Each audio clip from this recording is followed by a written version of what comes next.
How Pearl Harbor Changed Japanese American Lives.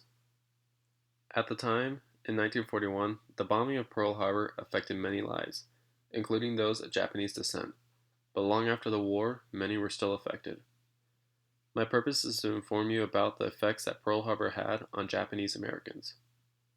I'll be talking about how Pearl Harbor affected the lives of Japanese Americans during the bombing and also after. First, I'll talk about the day of the attack and where it all began. On the screen is a picture of Pearl Harbor moments after the bombing began. According to BBC.com, when Pearl Harbor was hit, most of the world was battling in World War II already. The US did not enter that war until years later. According to the same website, over 2,000 people were killed in this attack, many being civilians, but most of them being military.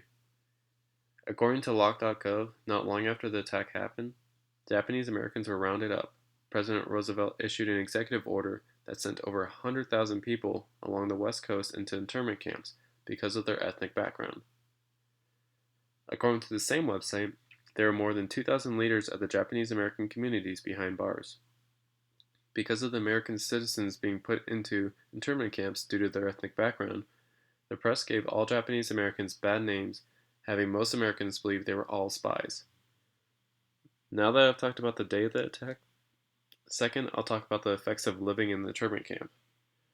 On the screen is a picture of a Japanese internment camp in Hawaii. According to lock.gov, the Japanese Americans were all forced out of their homes and jobs. The military conducted warrantless searches, and many were abused and attacked in public. The same website states that they were given a short period of 1 week to gather their belongings that they could fit in a suitcase, register with authorities, and go to the nearest camp. The website continues with that all non-Japanese Americans were on board with the rounding up of all Americans with Japanese ancestry with no questions asked. The military was not required to prove that the prisoners had any ties with the attack. As long as they had Japanese blood, they were taken away. Lock.gov continues to mention that the camps seemed to be more like prison camps, with barbed wire fences and watchtowers with armed guards in them watching their every move.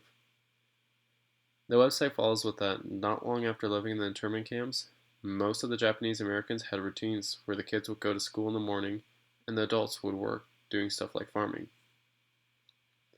Now that I've talked about life at the internment camps, finally, I'm going to talk about life after the war.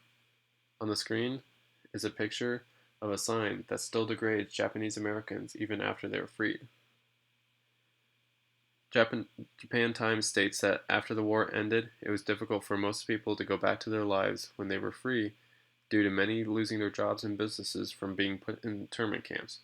It was almost as if they had to start all over again. The website also states that many Japanese Americans were still looked at differently and subjected to bigotry. BBC.com stated that more than 100,000 Japanese Americans were compensated for the mistreatment with the Civil Liberties Act, signed by President Ronald Reagan in 1988, over 40 years after this mistreatment happened. Many have said this was long overdue, but nonetheless, it finally came about. On the screen is a map of several internment sites in Hawaii. This is just a few of many that were along the West Coast.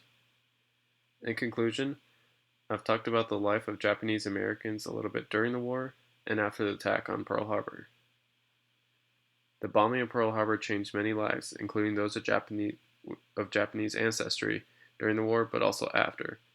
Though it came years later, the Japanese Americans affected by the internment camps started to be slowly compensated.